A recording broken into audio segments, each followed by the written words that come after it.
Hello and welcome to ज़रा हट के। मुबशर ज़ैदी, ज़रार खोड़ो और वसअतुल्लाह खान का सलाम कबूल कीजिए। अपोजिशन की तहरीक के अदम एतमाद को लेकर के जो सूरत हाल है अभी तक गैर वाज़ेह है, और उसकी बड़ी वजह यह है कि इत्तेहादी अभी तक अपना जो माइंड है वो बना नहीं पाए हैं, जिसकी बना चुके हैं, बता नहीं रहे। हाँ, आप कह सकते हैं, लेकिन बताएंगे तो अभी भी बताएंगे एंड में ही। एग्जैक्टली, बिल्कुल। जब मौके तो 10 लाख के मजमे से गुजरने के बाद जिसका मतलब है कि तमाम मीडिया चैनल्स की चांदी है। ओहो, जब तक वो पेश नहीं होगी तो रोज एक नए 28 को क्यों पेश होने की बातें हो रही हैं, अगले महीने की 28 को क्यों नहीं हो रही है? ताकि रमजान होगा ना सर, हम तो नहीं खींच सकेंगे ना इतना ज्यादा। वो बाकी खींच लेंगे, हम तो 3 दिन में के बाद कहेंगे कि यार अब क्या बात करें। Anyway, sorry. बहरहाल अपोजिशन, अब इत्तेहादियों ने की जो मुलाकातें हैं वो तो सिर्फ अपोजिशन से ही हो रही हैं या आपस में ही हो रही हैं, और हर रोज़ सुबह ये बताया जाता है कि आज रात को हम ऐलान करेंगे, और वो फिर बात अगले दिन चली जाती है। अभी भी कहा जा रहा है, तो ये अगले दिन करते करते वो बिल्कुल क्लोज़ जा कर के करेंगे, ताकि जो भी उन्होंने कंसेशंस लेनी है हुकूमत से या अपोजिशन से, उसको वो वे कर सकें। लेकिन बातें तो अब बहुत खुल के हो रही हैं। मैं बात कर रहा हूँ जैसे आज महर बुखारी के शो में परवेज़ इलाही ने जो बातें की, बिल्कुल, और उन्होंने क्या कहा कि कि उनका रुझान तकरीबन 100% अब अपोजिशन की तरफ है, और उन्होंने सिर्फ अपना ही नहीं कहा, उन्होंने कहा तमाम। हाँ साहब, 100% मुश्किल में है, ये भी। हाँ, ये भी जाहिर है वो उसका अब आप कह सकते हो कि ये उनकी टिपिकल हरकत है, और है, लेकिन इतना क्लियरली कभी नहीं कहते। चौधरी में मिजाज नहीं है। हाँ, तो मैंने जब ये सुना, इसका मतलब है कि गल बद गई है, गल बद गई है। ये तो शेख रशीद ने भी टांगने का वक्त मुख्तार है। लेकिन एक चीज़ जो मुझे आज बेहतर लगी वो ये थी कि कल जो एक तसादुम की तरफ दोनों जा रहे थे, तो अब ये लगता है कि शायद वो उस तरह से ना हो। कल का वेट करना है। एक तो कोर कमांडर्स कॉन्फ्रेंस में भी कुछ आया है, लेकिन वो ज़ाहिर है OIC इजलास और 23 मार्च तक महदूद है। उसके बाद तो उन्होंने OIC इजलास मानसेरा में ना हो गए। क्यों?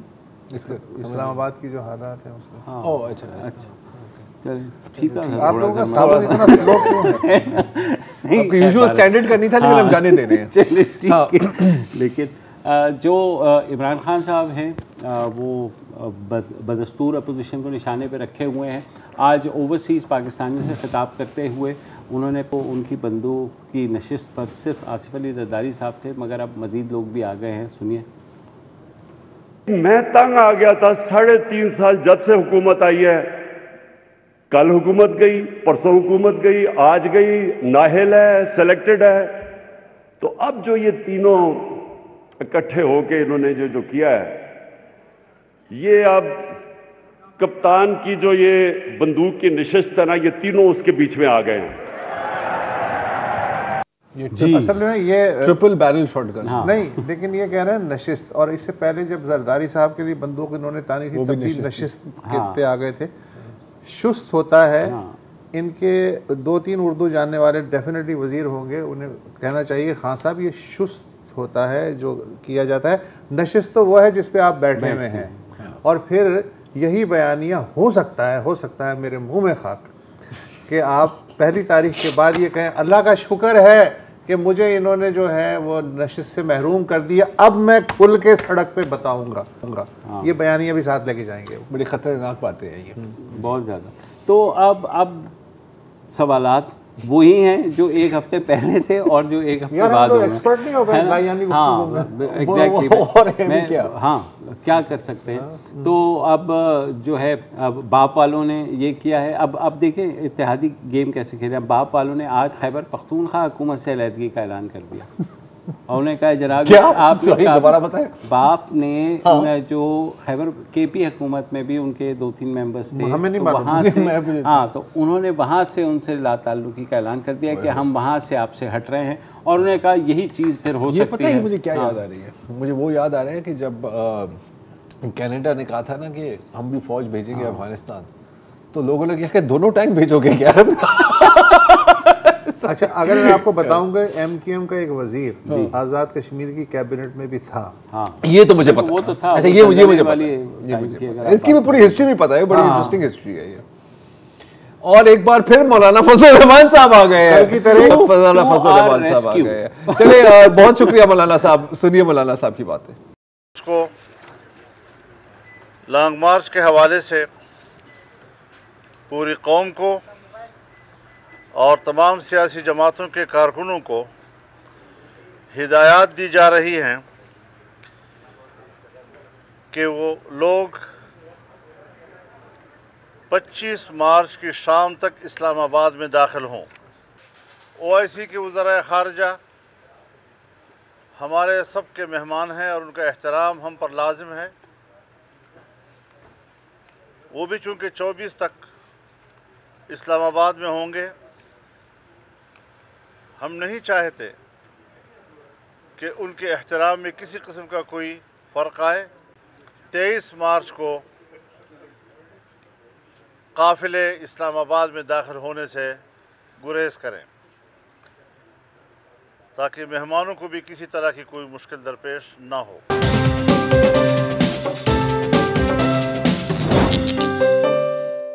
Welcome back. और जैसा हमने पहले डिस्कस किया था पहले सेगमेंट में कि मौलाना फजल रहमान और अपोजिशन और हुकूमत शायद अपने अपने जो इनिशियल स्टांस है उसको लोअर करेंगे टेम्परेचर, और वो हुआ।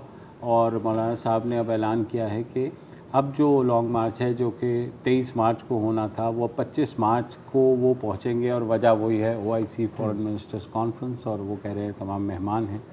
ज़ाहिर है मुझे याद आता है जब शी जिनपिंग ने पाकिस्तान आना था तो कम तकरीबन ऐसी ही बातें हो रही थी कि जी इस वक्त पर आपको ऐसे कैसे करना है, कैसे कर रहे हैं, so on and so fourth. जिसने जो कुछ करना होता है वो कर ही लेता है। अच्छा, इत्तेहादियों में है तो सारे इत्तेहादी कह रहे हैं कि काफ के पाँव में हमारा पाँव है, यानी जो काफ फैसला करेगी वही हम करेंगे। लेकिन MQM के बारे में आपने तस्करा किया कि MQM को क्या अश्योरेंसेस चाहिए। तो MQM को बेसिकली तो अश्योरेंसेस यही चाहिए कि उनके दफातर खुल जाए यहाँ पर जो बंद हुए में, फिर उनका ज़ाहिर मिसिंग पर्सनस का फैसला है तो पीपल्स पार्टी से वो रिटन अश्योरेंसेस भी मांग रहे हैं। अच्छा, क्रूशल पार्ट है रिटन अश्योरेंसेस। और जो सुनने में आ रहा है वो कि सिर्फ रिटन नहीं लेकिन उसके ऊपर मतलब हमें जमानतियों के जमानती भी चाहिए, और जमानती अपेरेंटली वो जो चाह रहे हैं वो है मौलाना फजल रहमान और शहबाज शरीफ। हाँ। अच्छा, इंटरेस्टिंगली हाँ, पंजाब में उलट हो रहा है। काफ चाह रही है गारंटी के नून हमें डिच नहीं करेगी, वो चाह रहे हैं गारंटी फजल रहमान साहब की और आसिफ अली जरदारी साहब की। तो अब गारंटी पे जाहिर है एक दूसरे के साथ इतना मिसट्रस्ट रहा है। ये ऐसे है ना यार कि मोनोपोली अब जब अपनी खेली होगी ना बचपन में, तो जब आपके पास एक प्रॉपर्टी है, आपके पास एक है, मेरे पास है, तो हम तीनों की डील बननी होती है ना, और एक ही वक्त पे सबने डिस्ट्रीब्यूट करना होता है, और अगर एक ही पीछे हट जाए तो पूरी डील खराब हो जाती है। मुझे कुछ ऐसे ही लग रहा है। बिल्कुल पता नहीं, साबुन उठाने पे तैयार यार खुदा क्या हो गया। हाँ, अब पता नहीं मैंने क्या बात करें ऐसी बात नहीं तो अब तुम बता बाल्टी की बात कर रहे थे, बाप की बात कर रहे थे तुम। देखिए खैबर पख्तूनख्वा से उन्होंने हिमायत वापस ले ली है, लेकिन सवाल ये है कि जो बाप है उसमें भी शायद 2 ग्रुप हाँ, मुझे ऐसा लग रहा है। जिस तरह GDA में फहमीदा मिर्जा जो हैं वो इमरान खुल्लम उन्होंने कहा जी इमरान खान के साथ हैं, बाकी जो GDA के अरकान हैं वैसे है तो 3। नहीं, वही मैं कह रहा हूँ कि जब लोग कहते हैं ना कि GDA में स्प्लिट आने वाली है तो ये मतलब क्या, कैसे? हाँ, डेढ़ आपके पास, डेढ़ आपके पास, रख लो यार। Thank you so much. बाप और हुकूमत का तो एक वो भी चल रहा है ना कि इनके जो 5 MNAs में से 3 हैं जाम कमाल के साथ, जो कि जिनको हटाया गया है हाल ही में, तो अब वो कह रहे हैं कि जनाब तो बाप है और सौतेला बाप है। हाँ, एग्जैक्टली। तो वो स्टेप ब्रदर्स के दरमियान भी हो गए, तो 3 उधर से चले गए। तो अपोजिशन अभी भी कह रही है कि काउंटिंग पूरी है, मगर मुझे ये लगता है कि जितनी ये दूर चली गई है तो it gives a chance to government as well कि वो मनूवरिंग कर सकते हैं अब इस सारी सूरत हाल में, कि भाई अब जब आपके पास पत्ते आ गए हैं कि कौन किसको क्या ऑफ़र कर रहा है, तो वो यही चीज़ अगर ऑफ़र करेंगे तो हो सकता है। वो ये चीज़ ऑफ़र करने से तो कुछ नहीं बनता है, आपको ऊपर की ऑफ़र देनी होती है। तो इससे, लेकिन वही बात है ना कि वो कराची में क्या ऑफ़र देंगे फॉर दैट मैटर। लेकिन ये कि काफ को वो ऑफ़र दे सकते हैं अगर वो है, लेकिन नून खान साहब वो शायद नहीं होगा।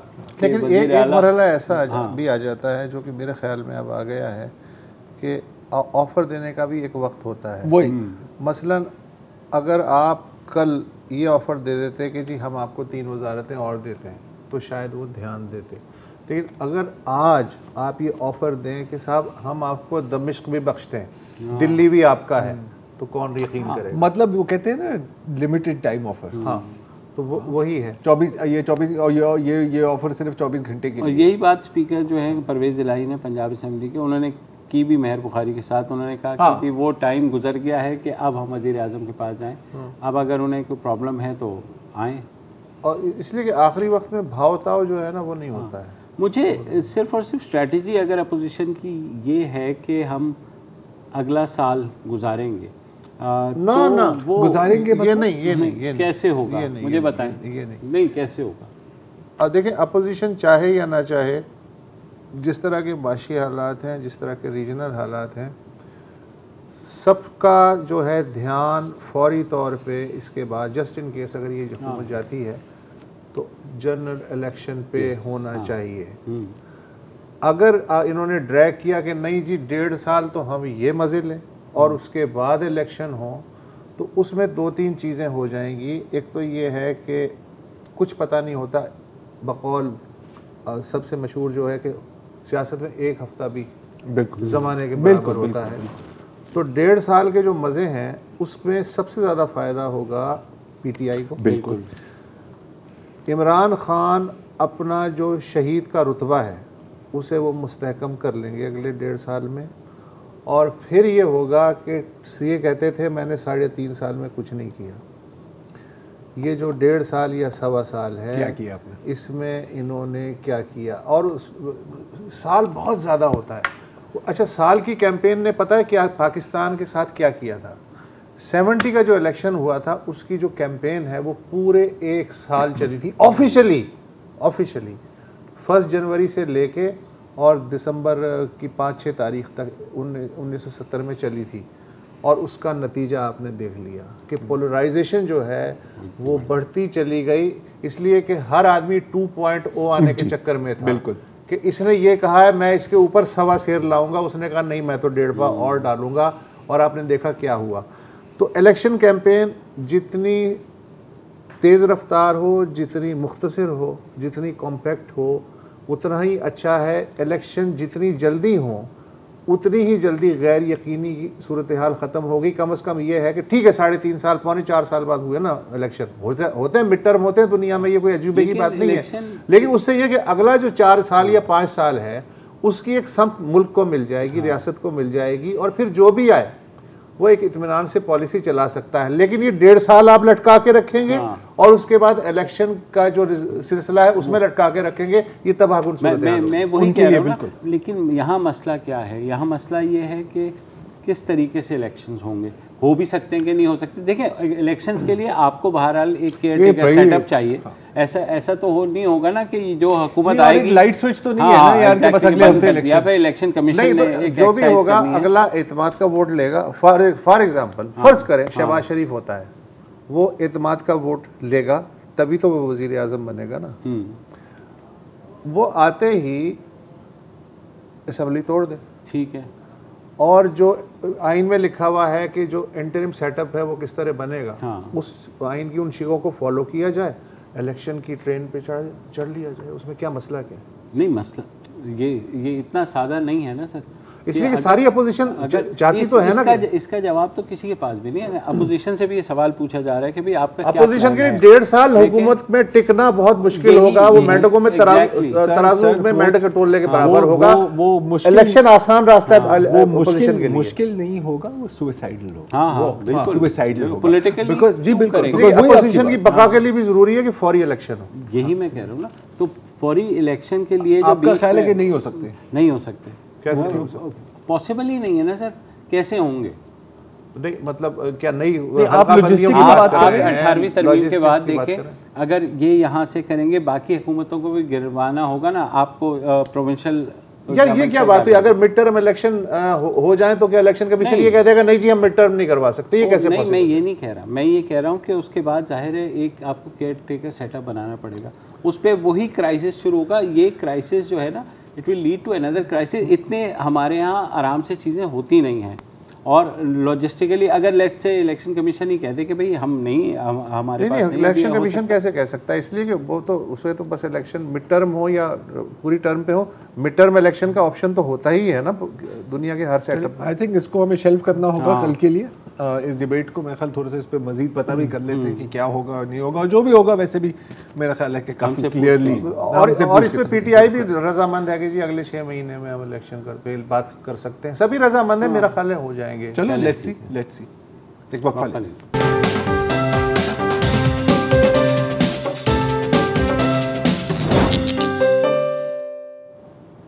Welcome back.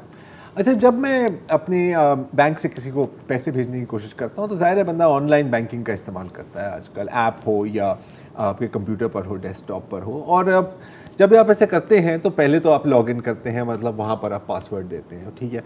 फिर जब आप ट्रांजैक्शन करते हैं उसके बाद एक और पासवर्ड आता है, ट्रांजैक्शन पासवर्ड। और फिर जब ये दो चीज़ें हो जाती हैं तो फिर आपको एक SMS आता है वन टाइम पिन, जो आप दर्ज करते हैं और फिर आपकी ट्रांजैक्शन होती है, और फिर जाहिर है कॉन्फर्मेशन भी आपको करनी पड़ती है इसकी। ये तो हो गई आपकी बैंक की सिक्योरिटी। अब काफ़ी वाज़ेह लग रहा है कि जो किसी भी लोकल बैंक की सिक्योरिटी है वो भारत के मिसाइल प्रोग्राम की सिक्योरिटी से तकरीबन 10 गुना बेहतर है, क्योंकि आपको पता है पिछले हफ्ते भारत का एक मिसाइल जो कॉल उनके गलती से मिस्टेक हो गई और वो मिसाइल फायर हो गया, आके गिरा पाकिस्तान में। अच्छा, अब ये एक न्यूक्लियर केपेबल मिसाइल था, जाहिर है कि वॉरहेड इसका एक्टिव नहीं, इस पर वॉरहेड नहीं था, ये एक्टिव नहीं था, लेकिन जिस किसी किस्म की इर्रेस्पॉन्सिबिलिटी वहाँ पर दिखाई गई है, मेरा ख्याल है कि कम ही आपको दुनिया की तारीख में इस तरह की मिसालें मिलेंगी। ISPR ने इसके ऊपर एक मुकम्मल ब्रीफिंग दी, जिसके बाद फिर भारत से पहले तो खामोशी थी, लेकिन फिर कुछ बयानात आए, जैसे आज डिफेंस मिनिस्टर इंडिया के कहते हैं कि जी रूटीन मेंटेनेंस और इंस्पेक्शन चल रही थी, वहाँ से मिसाइल फायर हो गया। कि बेसिकली कहने का मकसद है कि यार छोटा टाकी दे रहा था और वो गलती से बटन दब गया। या तो फिर आप ये भी कह सकते हैं कि जी असल में मिसाइल को हमने फर्स्ट गियर में पार्क किया था, तो बंदे ने जब गाड़ी स्टार्ट की ना तो वो मिसाइल बस चल गया, यार हो जाता है, चला के देख रहा था कि चलते भी हैं, हाँ कि चलते भी है, या किसी ने कहा कि यार लंच करते हैं, उसने सोचा कि लॉन्च करते हैं, तो ये हो सकता है, ऐसी चीजें हो सकती हैं। अच्छा, इंटरेस्टिंगली इनफ अब तक जो रिएक्शंस आए हैं दुनिया से, और मैं काफी इंटरनेशनल मीडिया कवरेज भी इस पे देख रहा था, हर जगह लग रहे हैं accidental missile launch, errant missile launch. मैं जानना चाह रहा हूं आपके मामू का बेटा वहां पे काम कर रहा था क्या, कि आपके सामने ये हुआ है? कम से कम इतनी शर्म और हया होनी चाहिए कि आप इसके ऊपर कोट्स लगा दें। और मैं इसलिए कह रहा हूं, मुझे पता कि ये थोड़ी जली सड़ी किस्म की बातें हैं, कि अगर खुदा ना खास्ता हमारी तरफ से ऐसा हो गया होता तो अभी तक यूनाइटेड नेशन सिक्योरिटी काउंसिल में हमारा संसार हो रहा होता। ऐसे है। अच्छा, अब उसके बाद क्या हुआ, ये हुआ क्या है, क्या एक्सीडेंटल था या डिलिबरेट था? हाँ, इसके ऊपर काफी बातें हो रही हैं। दूसरे ये कि वो जो आप कह रहे हैं ना कि हर आदमी एक्सीडेंटल की बात कर रहा है, इंटरनेशनल मीडिया, कुछ जो अमेरिकी महकमा खारजा का तर्जुमान है वो भी कह रहा है जी हालात तो यही बता रहे हैं कि एक्सीडेंटल था, मैं उससे ज्यादा वो इंटरेस्टेड ही नहीं है। नहीं छोड़ो यार, अब चलिए यार हो गया तो हो गया। अच्छा, हालांकि खुद उनके कई तारीख में एक्सीडेंट्स हो चुके हैं, एटम बम और हाइड्रोजन बम तक गिर चुके हैं, ब्रोकन एरोस है ना, ब्रोकन एरो, तो वो उसका वक्त नहीं है, वरना वो अर्ज करता मैं। अच्छा, द प्रिंट बड़ा अच्छा एक मौकर ऑनलाइन जरीदा है इंडिया का, उसने एक स्टोरी कल बल्कि परसों दी, और फिर भारतीय मीडिया ने रफ्ता रफ्ता उसको कोट किया, फिर हमारे डॉन में भी वो स्टोरी छपी है। उसमें पाकिस्तान ने जो ब्रीफिंग दी थी अपनी कि जी ये जो एक हाई स्पीड ऑब्जेक्ट आया और गिरा और कहाँ से चला था, उसकी पूरी ट्रेजेक्ट्री भी दिखाई गई, तो उस पर कुछ मुतज़ाद चीज़ें द प्रिंट ने उठाई हैं कि वो इंटरेस्टिंग है। मसलन पाकिस्तान का मौक़िफ़ ये है कि ये जो मिसाइल लॉन्च हुआ है ये हरियाणा में जो सरसा बेस है वहाँ से ये लॉन्च किया गया है, जबकि जो भारतीय वज़ारत दिफ़ा और फ़ज़ाइया के जो अंदरूनी हल्के हैं जिनकी द प्रिंट से बात हुई, उनका ये कहना है कि दरअसल ये एक और खुफिया सैटेलाइट बेस था, वहाँ से ये लॉन्च हुआ है। और इसका जो रूट था, पाकिस्तान का ये कहना है कि वो हमने देखा कि वो अचानक एक समत में आ रहा है और फिर अचानक से शिफ्ट होता है वो रूट।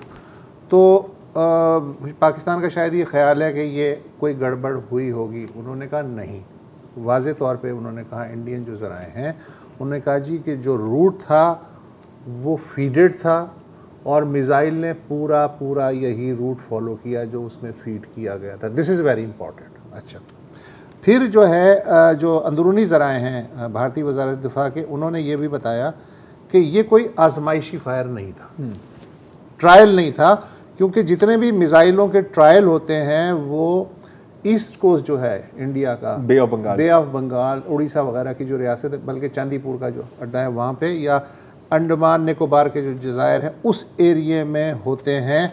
लिहाजा वेस्टर्न साइड पे आजमाइश का कोई सवाल नहीं है, यहाँ से या तो लॉन्चिंग हो सकती है या नहीं हो सकती।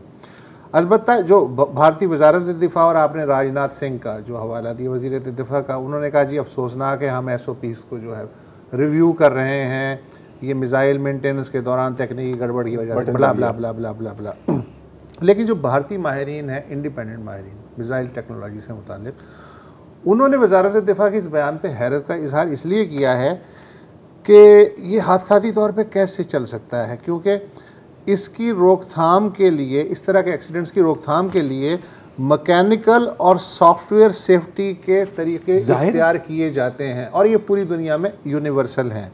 अच्छा, मिसाइल में बाकायदा टारगेट फीड किए जाते हैं या उसे री-टारगेट किया जाता है, और मिसाइल छोड़ने से पहले क्लियरेंस के कई मराहिल और मखसूस कोड्स होते हैं, उनका इंदराज किया जाता है या इन कोड्स को फीड किया जाता है। उसके बाद ही मिसाइल का खुदकार जो लॉन्चिंग और रहनुमाई का निज़ाम है वो हरकत में आता है, उससे पहले सवाल ही नहीं पैदा होता। अच्छा, पाकिस्तान का ये कहना है कि भारत ने इस मिसाइल की लॉन्चिंग का एतराफ़ जो है तब किया जब पाकिस्तान ने बरमला पब्लिकली इसकी खबर दी कि जी इस तरह का कोई वाक़या हुआ है। लेकिन भारतीय हुकाम ये कहते हैं कि जैसे ही ये लॉन्च हुआ और हमें पता चला कि गड़बड़ हो गई है, तो हमने उसके फ़ौरन बाद जो मुतल्लिक़ा पाकिस्तानी हुकाम थे उनको इसकी इत्तला दे दी थी। लेकिन ये वजाहत नहीं कर पाए कि वो मुतल्लिक़ा पाकिस्तानी हुकाम कौन थे जी, और कितने बज के कितने मिनट पे जो है भारत ने ये इत्तला दी थी, वो ये साबित नहीं कर सके हैं। अच्छा, भारतीय ज़राए का कहते हैं कि पाकिस्तान का ये दावा काबिल गौर है कि उसे मिसाइल लॉन्च होने की खबर हो गई थी जैसे ही मिसाइल लॉन्च हुआ। अलबत्ता भारतीय ज़राए के मुताबिक पाकिस्तान ने जो मिसाइल रूट की ट्रैजेक्टरी बनाई है वो दुरुस्त नहीं है, लिहाजा उनका ख्याल है कि पाकिस्तान के इस दावे पे ये सवालिया निशान है कि वो आने वाले मिसाइलों की बर वक्त ट्रैकिंग कर सकता है। ये भी है एक वक्फा ले लें, तो पूरे मिसाइल प्रोग्राम पर सवालिया निशान है यार। वक्फा है।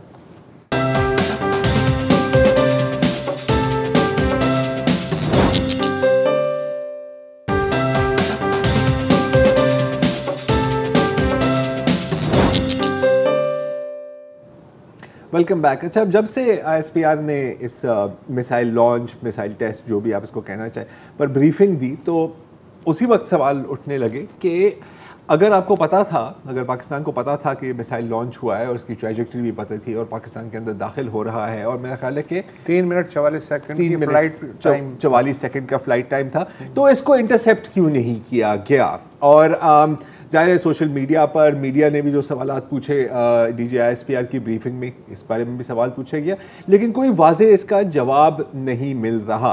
तो आज हमने दावत दी है शो पर तलहा अहमद साहब को। आप जर्नलिस्ट हैं और जियोपॉलिटिकल एनालिस्ट भी हैं। और Talha, thank you very much for joining us. आपने एक बड़ा तफसीली ट्विटर थ्रेड किया था इसके ऊपर, अल्लाह जानता है कितने लोगों ने पढ़ा, कितने लोगों ने नहीं पढ़ा, लेकिन उसकी रोशनी में आप हमें थोड़ा सा समझा सकते हैं कि क्या मुमकिन वजूहात हो सकती हैं कि पाकिस्तान के एयरफोर्स ने या ग्राउंड बेस्ड सिस्टम्स ने इस मिसाइल को शूट डाउन या इंटरसेप्ट नहीं किया? जी तला। सबसे पहले मैं फाइनली इसको डिस्कस किया है क्योंकि ये इतना सेंसिटिव इशू है और इतना Pakistan basically it was a act of war, और आई डोंट नो पॉलिटिकल होगा पाकिस्तान इसको रिटेलिएट कर देता, ये ना इमोशन रहता, क्रिटिकल मसला था। मैं इस दौरान ये बताना चाहता हूँ कि ये जो रूट था ये उस वक्त कतर एयरवेज, एयर इंडिया और गालिबन एक और एयरलाइन, वो वहाँ से गुज़रने का ऑलमोस्ट टाइम होता है। और वो रिस्पॉन्स अगर देते और अगर वो मिस हो जाता, अच्छा, और वो 40,000 फुट की बुलंदी से आया, तो आमतौर पर नॉर्मली जो सिविलियन परवाज़ें हैं वो इस रूट पे 35 से 40,000 फुट के दरमियान होती हैं। तो फ़र्ज़ करें कि वो मिसाइल हम लॉन्च करते, वो मिस इंटरसेप्ट करते और वो किसी खुदा ना खास्ता किसी मुसाफिर तैयारे को लग सकता था। 300 साढ़े 300 जाने होती हैं उसमें, तो फिर क्या होता ना, फिर वही होता जो मलेशियन एयरलाइन का तैयारा ईस्टर्न यूक्रेन पे रशियन मिसाइल ने गिराया, ईरान जो विंसेंट जो जहाज़ था अमेरिकन नेवी का, उसने ईरानी जो तैयारा था 1988 में उसे निशाना बनाया। जिस तरह पासदारान इनकलाब ने जो है गलत फहमी में मिसाइल चलाया तो यूक्रेन का तैयारा गिर के तबाह हुआ। इस तरह की कोई होती, अच्छा, फिर इसका मतलब है कि फिर ये होता ये देख पाकिस्तान ने ये किया टेररिस्ट। अच्छा, ये एक तो वजह ये है, और अगेन में तलहा अनफॉर्चुनेटली कनेक्शन नहीं मिल रही उनके साथ। अब इनकी ही ट्विटर थ्रेड में एक तो ये पॉइंट रेज किया था, दूसरा पॉइंट ये था कि जब आइडेंटिफाई हो गया है कि ये आर्म्ड नहीं है, वॉरहेड नहीं है, और आपके पास तरीके होते हैं, तो फिर आपको ये फैसला करना होता है कि क्या आप अपनी कैपेबिलिटी दिखाना चाहते हैं या नहीं। क्योंकि अगर ये एक टेस्ट था चेक करने के लिए, तो आप नहीं दिखाना चाहते कि आपके पास क्या कैपेबिलिटीज हैं, तो आपको एक वो कैलकुलेटेड डिसीजन लेनी होती है, और आपके पास कोई टाइम नहीं होता सर। ये नहीं है कि जी वो हम बड़े साहब से पूछेंगे फिर कमेटी मीटिंग बैठेगी, नहीं, ये seconds, there are seconds in which you have to make this do or die, literally do or die decision. अच्छा, फाइनली कॉस्ट बेनिफिट को आप देखें, क्योंकि ये कोई यहाँ से कोई बचा गुलेल नहीं मारा मिसाइल पे ना। Anti missile rockets, anti missile defence system का हर मिसाइल $1 मिलियन का होता है, सही है। तो आपने ये भी एक, और आपके पास लिमिटेड इन्वेंट्री है, ऐसा नहीं है कि अमेरिका बहादुर कहेगा कि अच्छा बेटा आपने मिसाइल हमारा यूज कर लिया। रूसियों के पास मिसाइल खत्म हो गए, सऊदियों के पास खत्म हो गए, तो आप क्या हैं? तो आप क्या हैं? तो ये रीजंस हैं। But coming again back to the missile launch, आज मैं ब्लूमबर्ग की, मैं वही उसी पे आया था, ब्लूमबर्ग वाली खबर में उन्होंने पाकिस्तान और भारत दोनों जगह से करस्पॉन्डेंट्स को लेकर के खबर फाइल की है, जिसमें बड़ी बात ये की है कि पाकिस्तान ने सोचा था कि इसको इंटरसेप्ट करके हम तबाह कर दें। उन्होंने कहा पाकिस्तान रिटेलिएट कर रहा था, फिर उन्होंने जब मॉनिटर किया और समहाउ जैसे आपने कहा कि उनको अंदाजा हुआ, हाँ, तो इसलिए उन्होंने उसको हिट नहीं किया। तला, आपने हमें ज्वाइन कर लिया, हमने क्यों नहीं उसको इंटरसेप्ट किया, ये इसका जवाब दे दीजिए। इसमें बेसिकली आम आदमी में भी ये कॉन्सेप्ट है कि एयर डिफेंस का जो कॉन्सेप्ट है वो बेसिकली ये कॉन्सेप्ट है कि जैसे कि कोई छतरी लगी हुई है हमारी फजाई हदूद पे और उसको कोई भी क्रॉस नहीं कर सकता। हालांकि एयर डिफेंस का काफी कम्प्लेक्स कॉन्सेप्ट है। इसमें दो डोमेन्स आ जाती हैं, एक आपकी सर्वेलेंस और आइडेंटिटी की, और दूसरी डोमेन जिसमें आप टारगेट को इंगेज करते हैं और उसको रिस्पॉन्ड करते हैं। और इन दोनों डोमेन्स में जो स्टेटस है आपका वो जंग के हालात में और आम हालात में फर्क होता है। फॉर इंस्टेंस आम हालात में जो आपका स्पेशली जो बैलिस्टिक मिसाइल सिस्टम या क्रूज मिसाइल्स हैं उसको डील करने के लिए आपके पास ballistic missile air defence systems होते हैं। आम हालात में जब कोई थ्रेट अलर्ट ना हो, जंग का माहौल ना हो, तो वो एक्टिव नहीं होते, और ये स्टैंडर्ड प्रोसीजर है पूरी दुनिया में। इसी तरह अगर वो एक्टिव भी हों तो उनकी एफिशिएंसी, दुनिया के जो बेहतरीन एयर डिफेंस सिस्टम्स हैं उनकी भी एक्यूरेसी 100% नहीं है। इसकी सबसे ताज़ा मिसाल अभी 2 दिन पहले ईरान ने इराक से अप्रैल पे बैलिस्टिक मिसाइल स्ट्राइक्स की, और यूएस का और दुनिया का सबसे बेहतरीन एयर डिफेंस सिस्टम वहां पे पैट्रियट डिप्लॉयड है, स्टिल उसने वो बैलिस्टिक मिसाइल इंगेज नहीं किए। दूसरा इसमें फैक्टर आ जाता है कि जिसपे DGISPR ने भी बात की थी कि उस टाइम पे 3 airlines, Qatar airlines, Saudi airlines और एयर इंडिया की जो पैसेंजर प्लेन्स थे वो उस टाइम उस रूट पे वो फ्लाई कर रहे थे। और जैसा कि हमने देखा, स्पेशली ईरान में हमने देखा कि कासिम सुलेमानी की डेथ के बाद, उसकी हलाकत के बाद, जब ईरानियन एयरफोर्स ने यूक्रेन का एक पैसेंजर प्लेन शॉट डाउन कर दिया। इसी तरह हमने 2 साल पहले देखा इंडिया में जब उन्होंने अपना खुद का ही हेलीकॉप्टर शॉट डाउन कर दिया इंडियन आर्मी में। तो बेसिकली इसमें एक ये रिस्क था। दूसरे इसमें जो टेक्निकल चीज ये है कि जो ये मिसाइल आया था इस पे किसी किस्म की कोई मार्किंग नहीं थी, इस पे कोई इंडिया का फ्लैग नहीं था, कुछ नहीं बना था। तो अगर खुदा ना खास्ता आप टारगेट का रिस्क लेते हैं हिट करने का और आप उसको हिट करते हैं और अनफॉर्चुनेटली गलती से आप किसी पैसेंजर प्लेन को हिट कर देते हैं, तो इंडिया ने बजाते उन्होंने एज अ स्टेट उन्होंने डिनाई कर देना था कि उन्होंने मिसाइल ही नहीं फायर किया। और there might be a thing, क्योंकि 3 साल पहले इंडिया का ही काबुल से फ्लाइट थी टुवर्ड्स दिल्ली और 3 साल पहले उन्होंने एक पैसेंजर प्लेन को एक मिलिट्री कोड दे दिया था और पाकिस्तान इस हालत में था कि उसको शॉट डाउन कर दे। और इसमें फिर काफी टेक्निकलिटीज आ जाती हैं।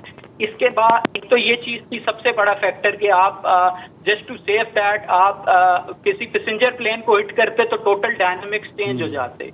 लेकिन DGISPR ने कैटेगोरिकली तीसरा पॉइंट यही बताया था कि वी हैव और PAF have put up technical and tactical response. अब बेसिकली जो बात आती है, एक चीज है एस्केलेशन लेटर।